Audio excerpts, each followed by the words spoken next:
Debates about the maps continue. It's probably going to be the issue of the summer across the country as Texas Democrats continue to flee to states like Illinois to seek refuge from having to vote for new political boundaries in the state of Texas that could give Republicans an advantage. We got to revisit that. I'm probably going to revisit it tomorrow as well because Governor J.B. Pritzker later on today is holding another news conference where the issue of the map's likely to come up because they're going to be celebrating the 60th anniversary of the Voting Rights Act. So we'll obviously have this front and center on Illinois in focus as it continues to develop, but get to thecentersquare.com where you can find these stories and so many more, not just from Illinois. Again, go to thecentersquare.com. You can find the states section, find Illinois, sign up for the newsletter, but you can also go to the home and national page to get even more, including headlines out of Texas. Texas House Speaker signs civil arrest warrants for absconding Democrats. So how's that going to play out? Again, how's Illinois playing a role in that? These are things that are going to be continuing to develop pretty much all throughout the summer, I imagine. We're also going to take a look at something we should have looked at yesterday, but obviously a lot of other things popping off, and that is the 124 bills that Governor J.B. Pritzker signed on Friday. That's after legislators sent him like 450 plus measures that he had to go through and either sign or veto. So a lot of legislation enacted on Friday with what I characterize as a bill dump. It's just all of a sudden Friday evening, 4:30-ish, close to the end of the day, all of a sudden we get an email. Boom, a long list of bills being signed. So we'll take a look at some of that as well. So those are the two things we're going to tackle this morning with Illinois in Focus Daily. I'm Greg Bishop on this August 5th, 2025. I can't believe the Illinois State Fair kicks off Thursday. And that's going to give us plenty to talk about next week as well. So calendar's filling up here with Illinois in Focus Daily.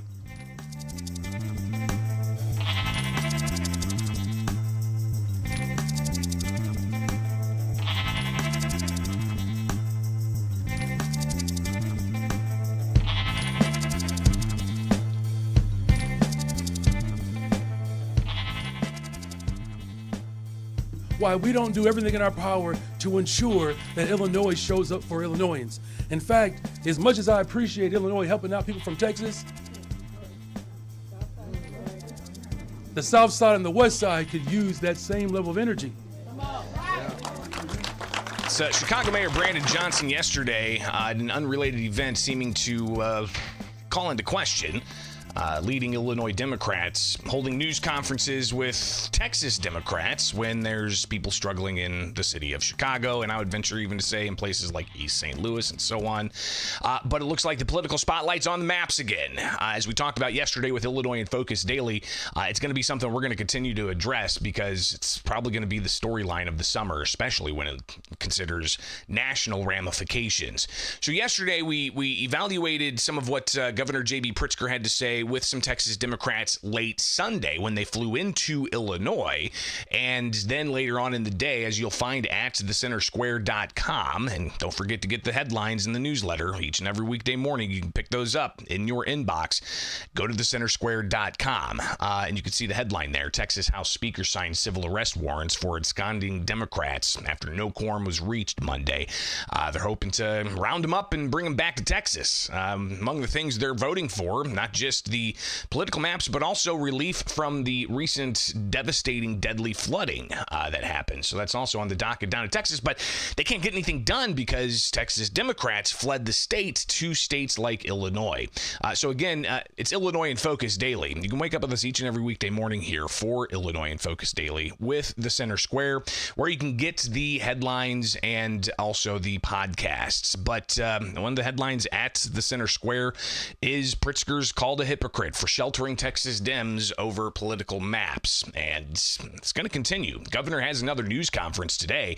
His political campaign, not official office. And there's going to be some questions here as to how much coordination there is with the official office and his campaign and these Texas Democrats, and in what kinds of monetary exchange there might be, because even Texas Governor Greg Abbott is suggesting that it's bribery for Texas Democrats fleeing the legislature there to take money to avoid voting for something. Greg Abbott says that that's considered bribery, and maybe that's something they're going to address here. But ultimately, the question is about these maps, because the Texas Republicans are looking to possibly give Republicans nationwide a boost by changing the maps to draw the lines to favor Republicans. That way you get more Republican congressional seats out of a large state like Texas. And that's prompted Democrats across the country to react, saying, well, we should probably do that. Here's the thing. In Illinois, we already have, graded by several civic organizations, including Princeton, including Common Cause, as a failing map. A lot of talk about all of this. If you go to X, you'll see Congresswoman Robin Kelly had some Texas Democrats that she was rallying with. All right. You also have Raja Krishnamurthy. Both are running for higher office, and they're standing together looking to, they're actually running against each other in the U.S. Senate race, but they're standing with each other, standing against Republicans. So you've got this ongoing conversation that's going to dominate this summer. And even yesterday, you had Congressman Darren LaHood on stage at the Chicago Council on Global Affairs with Congressman Mike Quigley. And while they were talking about foreign affairs, they had to come back to this map issue. And LaHood, a Republican, said that it's hypocritical for people to say, Democrats in particular, like Governor J.B. Pritzker, to criticize Texas Republicans for wanting to draw legislative maps that favor Republicans when you've got Democrats doing just that in Illinois. Again, this is from yesterday with Congressman Darren LaHood and Mike Quigley discussing global affairs in Chicago. It's a little bit hypocritical because we have one of the most gerrymandered maps in the country. That's not me saying that. That's every, Princeton University has come out and looked at. So we've had blatant gerrymandering in the districts that Mike and I serve in. Illinois used to be a very bipartisan congressional district. It's now 14-3, right? They created 3 super red districts. I'm in one of those red districts, but it was politicians in Springfield picking their voters instead of voters picking their politicians. So what we did in Illinois is blatant gerrymandering. It cannot be justified, and hopefully there'll be an effort to overturn that in Illinois. So I say that because both parties do this and engage in this. And I'm not following what's going on in Texas, but I think doing redistricting halfway through the decade, I think is I don't think we should get in the pattern of necessarily doing that. I also have concerns about the constitutionality of redoing a map with the voters' rights. The Voting Rights Act being prescribed as part of that redistricting. So this will eventually end up in court. So LaHood talking about how it's obviously going to be a contentious issue, but it's hypocritical for Illinois Democrats to criticize Republicans in Texas when Illinois Democrats do the same thing. What about the idea of fair maps? Now, keep in mind, back in like 2013, 2014, there was a big push, even before that, to have a constitutional amendment to the Illinois Constitution to require a fair map making council of sorts, a committee that would be independent and come in and evaluate the districts and draw the maps instead of having maps drawn in secret, which happened in Illinois in the most recent map making process. Democrats took it all behind closed doors and had them kind of draw out their districts, and then they went from there. And that process obviously was criticized thoroughly, but it didn't change the outcome because Democrats passed the maps that they wanted in Illinois, which meant giving Democrats safe districts majority of safe districts, and Republicans have their minority safe districts, and there would be a few handful of competitive districts where Democrats would ultimately have the advantage. So you've got the fairness question. How do we get around doing fair maps? So we heard from Republican Congressman Darren LaHood, Democrat Congressman Mike Quigley. He talks about a national move to bring about fair maps. There's a federal bill. There's a bill in Congress that outlaws maps like this. You know, if you want a bipartisan solution to this, there is legislation, and if it's not perfect, this is the time to sit and talk about it. How do you draw fair maps? I have served 3 terms in the minority when, in that election, more Americans voted for a Democrat for Congress than a Republican by a wide margin. So there's a solution to this, and you know, in a perfect ideal world, there's a bipartisan panel that draws maps the way they do in some states, and it's based on constitutional mandates, not political whims. So obviously the fact that you're doing it midterm makes it just worse, and you're dragging everything to the bottom. And I just don't, I think the Democrats are probably thinking, why should we unilaterally surrender? But we'd be all better off if it just took a beat and looked at this piece of legislation and said, if we're serious about this, let's see what the public really wants. Will that lead to more conversation about the fair map making process? And honestly, how many out there understand what gerrymandering is? I think I was taught about it in a first blush in like 8th grade, maybe. You know, it was just a small little portion of the civics classes I was taking. And then, you know, as I got more and more politically conscious, I became more and more aware of it. Obviously, now I'm just absolutely inundated with political news as a news reporter and editor following a state house like Illinois. So I know a lot about gerrymandering and the map making process. But this is the general public. Is this a story that the general public understands? Obviously, it's going to be interesting education over the summer as the debate continues, but we'll keep tracking it, especially in the state of Illinois here with Illinois in Focus Daily. Governor J.B. Pritzker has another news conference with his political campaign where he's going to be standing with Texas Democrats to talk about the Voting Rights Act. And also, sure, there's going to be more questions about the Texas map debate that continues to spill over into states like Illinois. All right, it's Illinois in Focus Daily. Like, subscribe, hit that notification bell, and wake up with us each and every weekday morning to join the live chat and get the headlines in your inbox by going to thecentersquare.com and registering for that newsletter each and every weekday morning.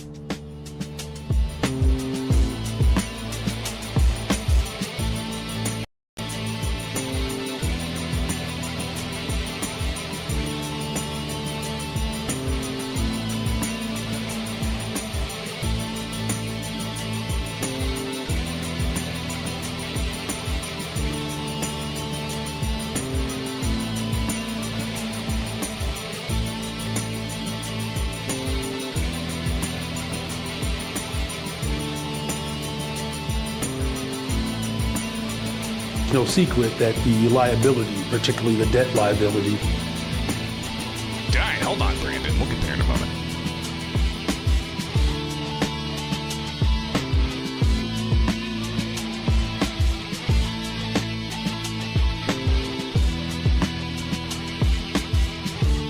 $124 bills signed by Governor J.B. Pritzker in one day, and we'll review some of those here. Good morning, it's Illinois in Focus Daily. I'm Greg Bishop. Like, subscribe, hit that notification bell, and wake up with us each and every weekday morning for Illinois in Focus Daily.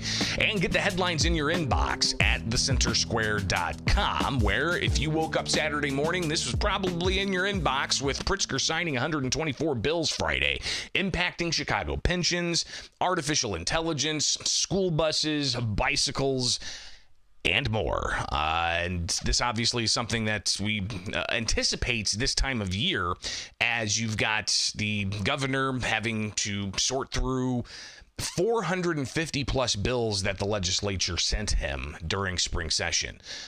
There's still 100 plus more bills on the governor's desk, 203. There's a lot of legislation the governor still has to deal with throughout the summer. Will he veto any of them? Because you've got veto session coming up, and will they have anything to tackle when it comes to addressing vetoes or line item vetoes? Doesn't look like that's going to be the case, so maybe veto session could be focused on, say, the mass transit fiscal cliff. That's going to be an ongoing storyline for us this summer as well. But the legislation that the governor signed Friday is 124 pieces of legislation, one of them dealing with Chicago pensions. House Bill 3657, it makes changes to Tier 2 Chicago police and fire pensions for their pension benefits. Brandon Johnson was asked about this before the governor signed it, and this is what he had to say. He said this thing's not ready yet, and he says that the city needs, quote, progressive revenue. It's no secret that the liability, particularly the debt liability that the city has and that we're facing, has a lot to do with our pension debt, as well as, of course, police settlement.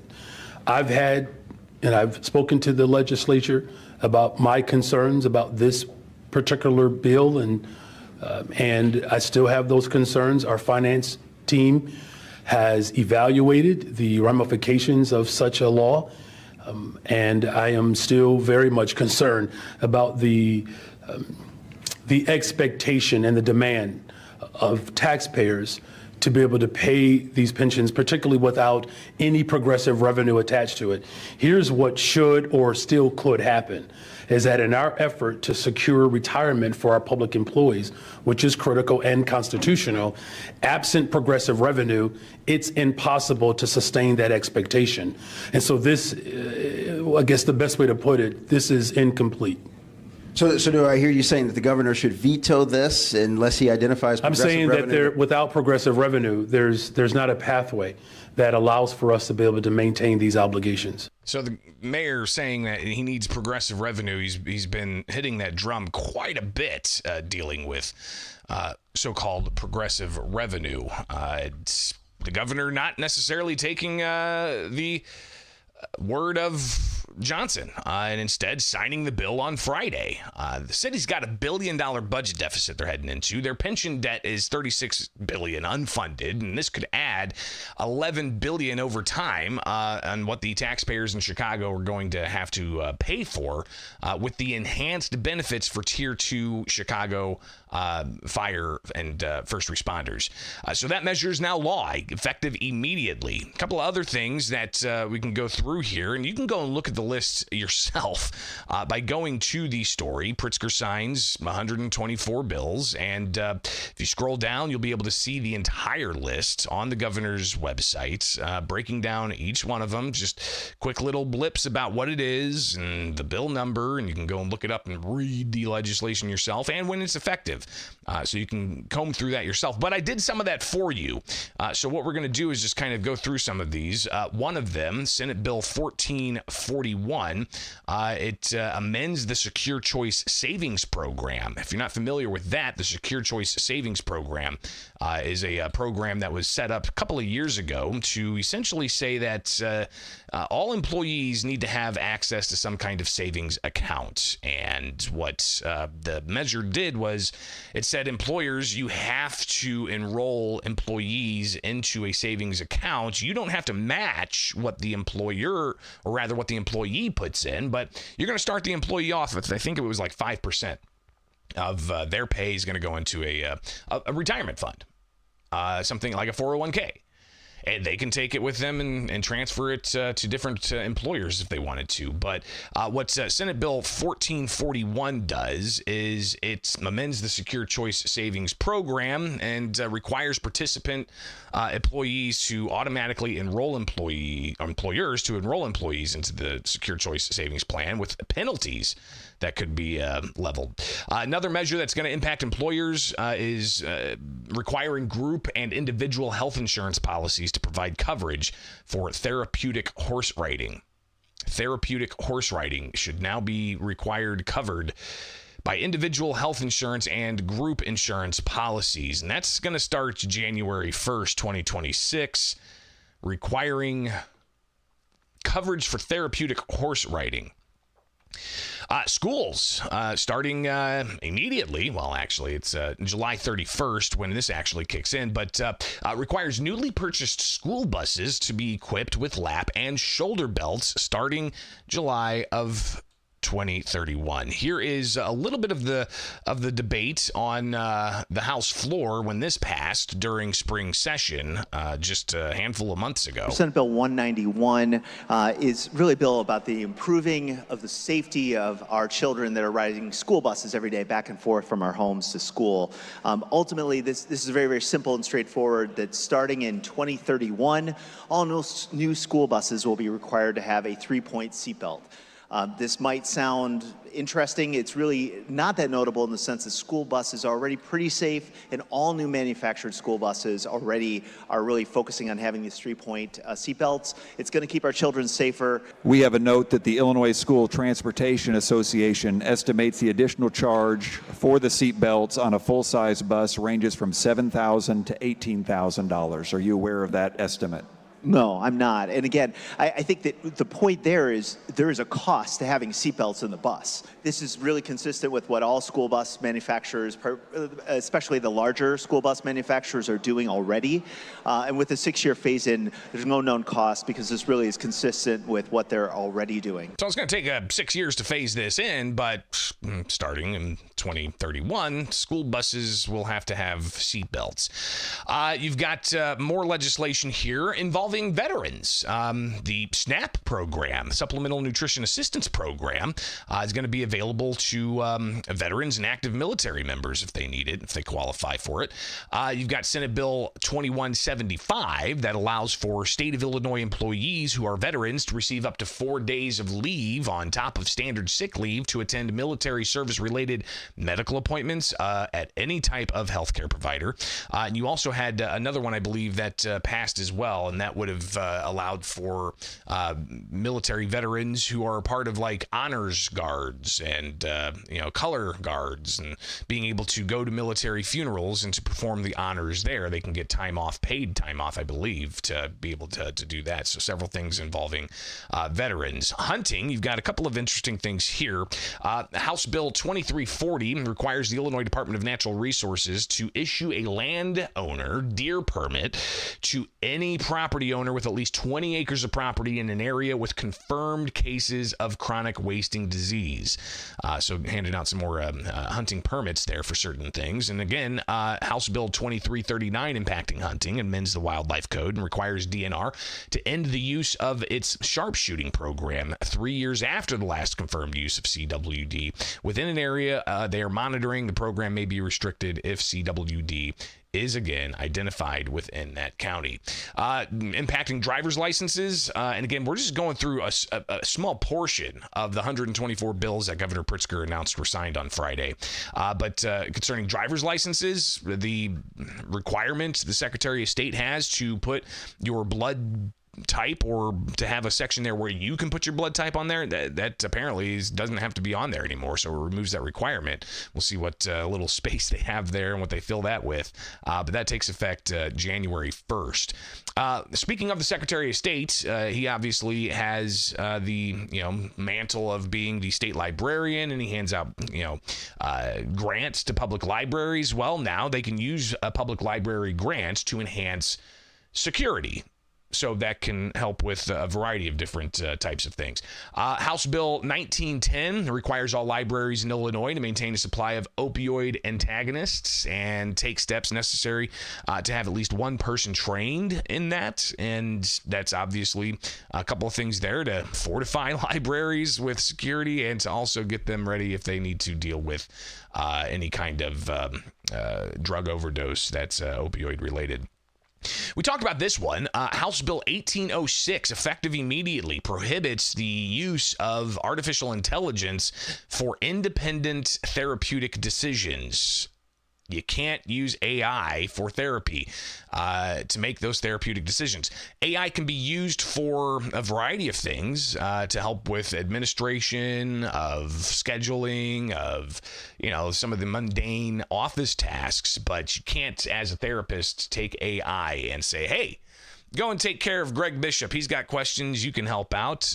So that's not going to happen.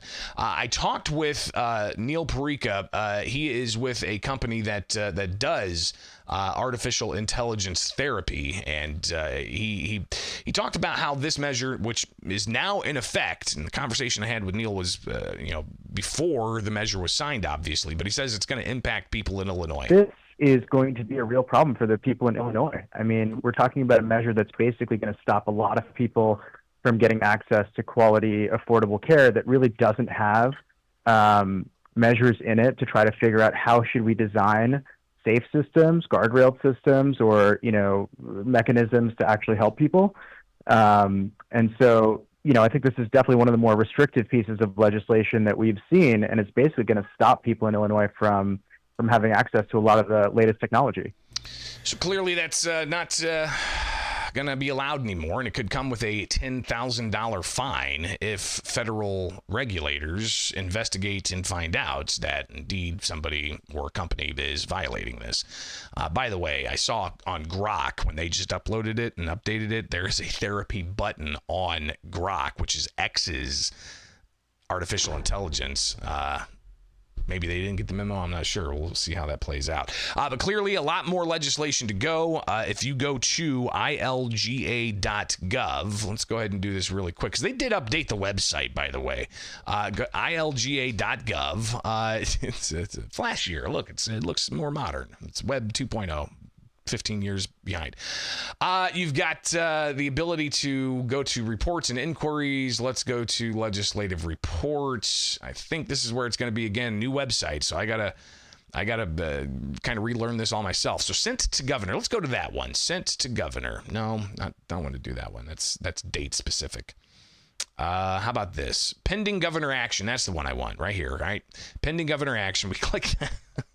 Live to tape, ladies and gentlemen. So we've still got a lot of legislation on the governor's desk. We're going to scroll all the way down, look at the grand total. He's still got 313 bills on his desk. And that is if they haven't already cross-referenced all of these that are on the governor's desk with what he signed on Friday. Again, that's 124 bills he signed Friday. He's got 300 plus on his desk. That means we've got plenty more for us to talk about. That's going to go into effect in the state of Illinois and how you're going to be impacted by it. All right. That's why you wake up with us each and every weekday morning here with Illinois in Focus Daily. Get the headlines at thecentersquare.com and get the podcasts anywhere you get podcasts. Just search Illinois in Focus and you'll find us.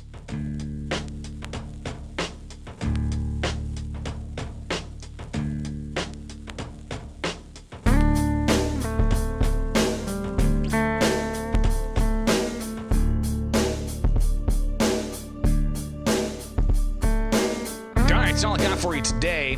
Again, some of the things just to preview. We're going to talk more politics tomorrow with Governor J.B. Pritzker holding another news event with Texas Democrats. Obviously, the map-making process is going to dominate headlines throughout the summer, but we've also got to talk about the transit issue with the fiscal cliff that's impending and what legislators in the state of Illinois could possibly look at taxing, including a tax per mile.